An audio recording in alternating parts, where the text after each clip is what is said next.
आज आपण लोकशाहीर साहित्य सम्राट अण्णाभाऊ साठे यांच्या लाडी या कथासंग्रहातील कृष्णा ही कथा. कृष्णा आपल्या आईबरोबर डोनवाडीचा उभा कडा चढत होती. तिच्या तरुण देहात नाजूक शीन भरला होता.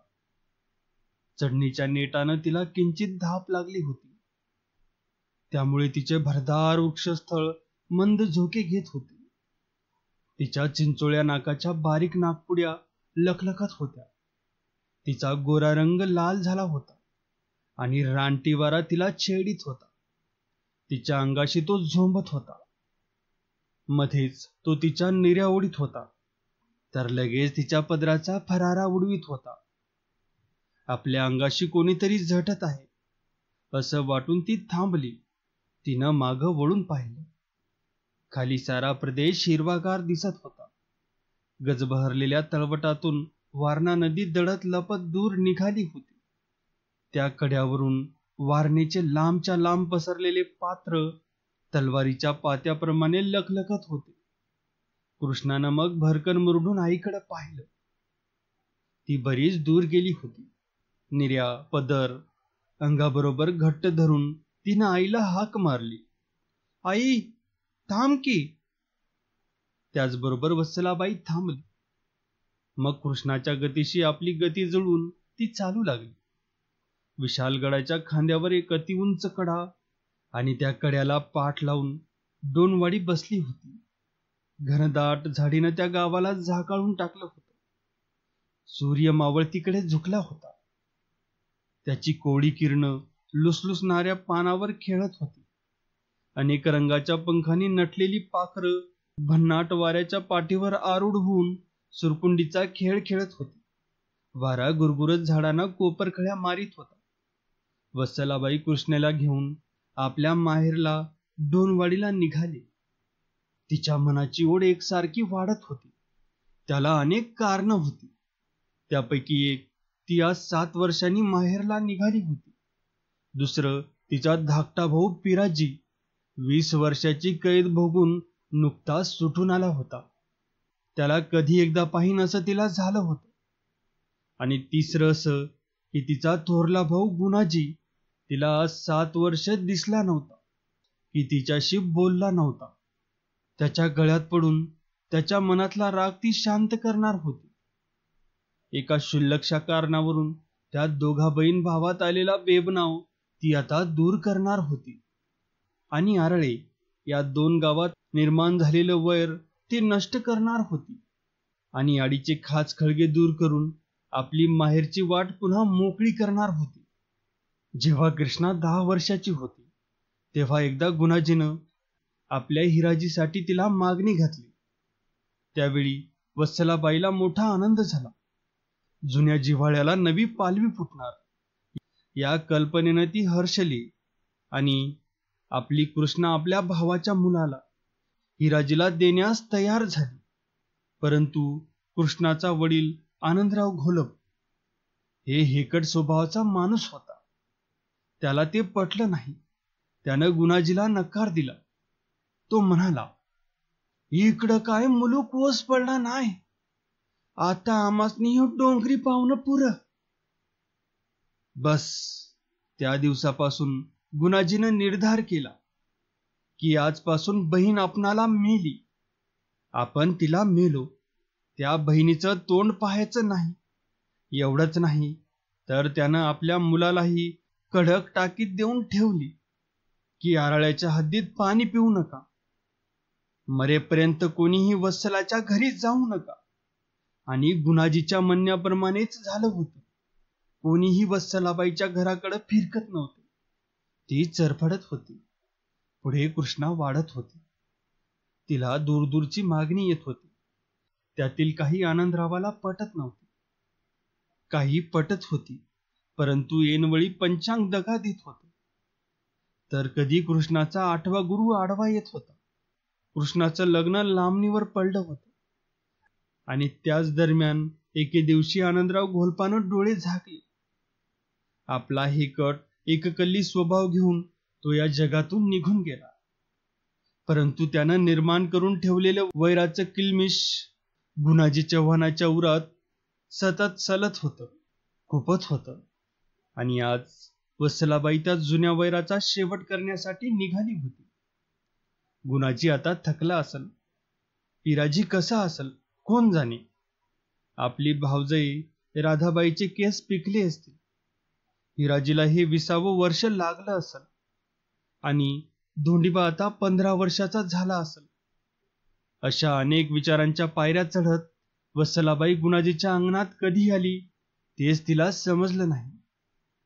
अंगणात अचानक आलेल्या वत्सलाबाईला व कृष्णा यांना पाहून गुणाजीच्या घरात एकच गडबड उडाली. गुणाजीनं बहिणीच्या गळ्यात मिठी मारली. राधाबाईनं पदर पसरून ननंदेचे पाय धरले.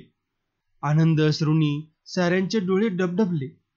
मायेच्या पुरानं सर्व अडथळे नष्ट करून तो पार झाला. राधाबाईनं चपळाई करून मीठ व मोहऱ्या कृष्णावरून उतरून दूर फेकल्या. वत्सलानं हिराजी आणि धोंडीबा यांना जवळ घेऊन कुरवाळलं.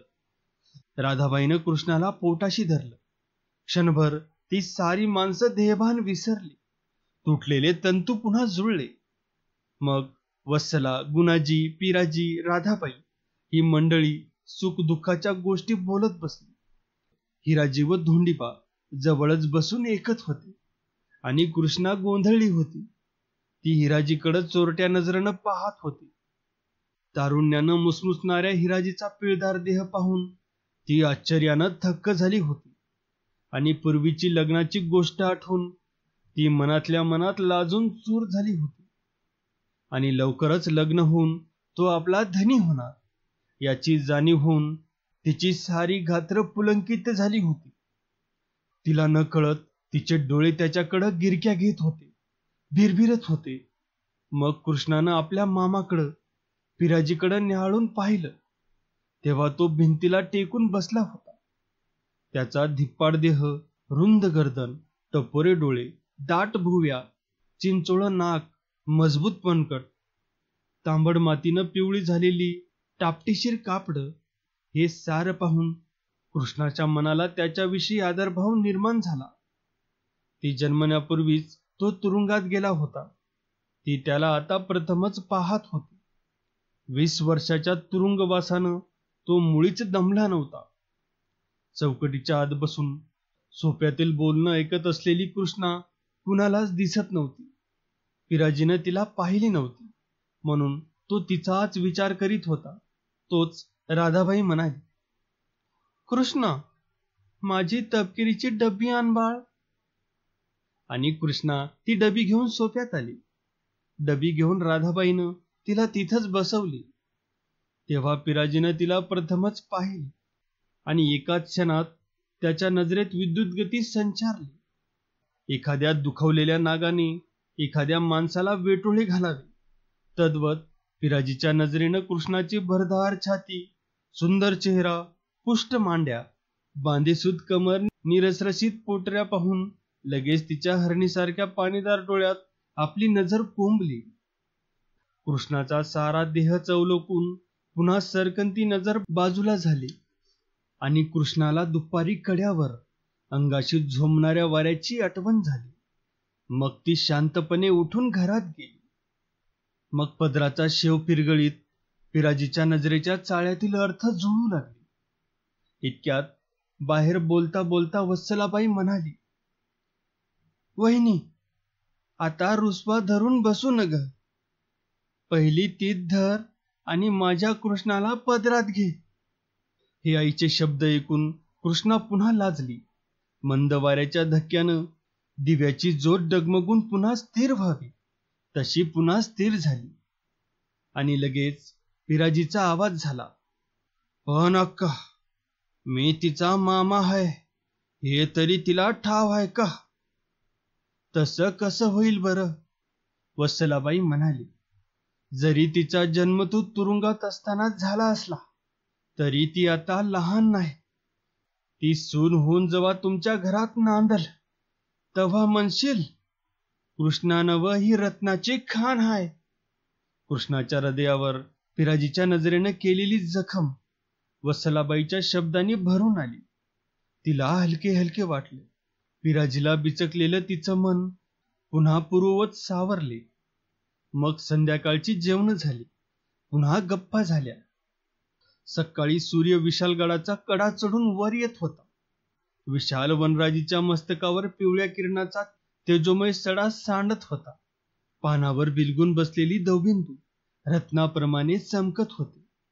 त्यामुळे डोळे दिपत होते. मंद वाऱ्याच्या घसऱ्याने धुक्याचे थर विचलित होत होते आणि तिथं जीवनाची दोड सूर झाली होती.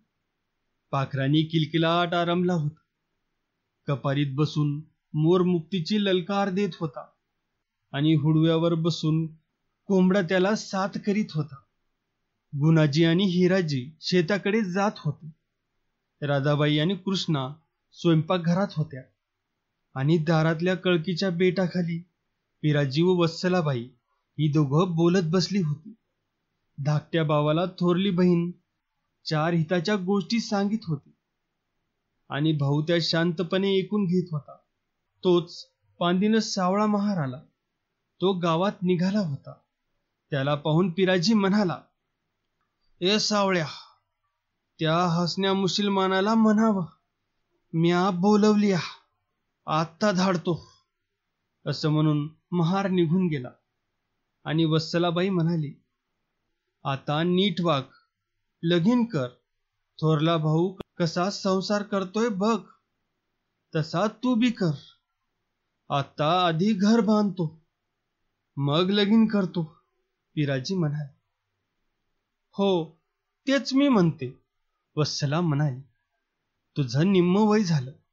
आता कुणाच्या भानगडीत पडू न ग. अक्का आता कुणाच्या पाचोळ्यावर पाय देत नाही. पिराजी शांतपणे म्हणाला. मागच्या 10 दरवड्याचं 20,000 रुपये म्या पडवळीच्या इनामदाराकडे ठेवलं होतं. ते परवालाच आणलं म्या. आता पैशाची कमतरता नाही, पर एक अडचण आहे. कसली अडचण सांग की, वत्सलानं विचारलं आणि क्षणभर विचार करून पिराजी म्हणाला. हत दादाच्या पोराबाळात मला बरंच वाटना. दादा, वहिनी, हिराजी ही सारी बरी आहे ती, पर त्यो धोंड्या वाईच उबला खाय आणि लोकाची भाकरी कुटवर खायची म्या. त्याचा मला कंटाळा आलाय. 20 वर्ष लोकांची भाकरी खाल्ली, आता आणि कुटवर खाऊ. वत्सलानं गंभीरपणे विचारलं. होणार हाय, पिराजी भुईटोकरीत उत्तरला. तू काही दिवस कृष्णाला हात ठेव, म्हणजे ती मला जेवण करून घालील. नेहमी मोकळा बिनघोरी घराचं काम सुरू करीन. घर बांधून झालं की तू कृष्णाला घेऊन जा, नाहीतर मी घेऊन येईन. त्याच्या डोळ्यात पाणी भरलं. तो उदास झाला.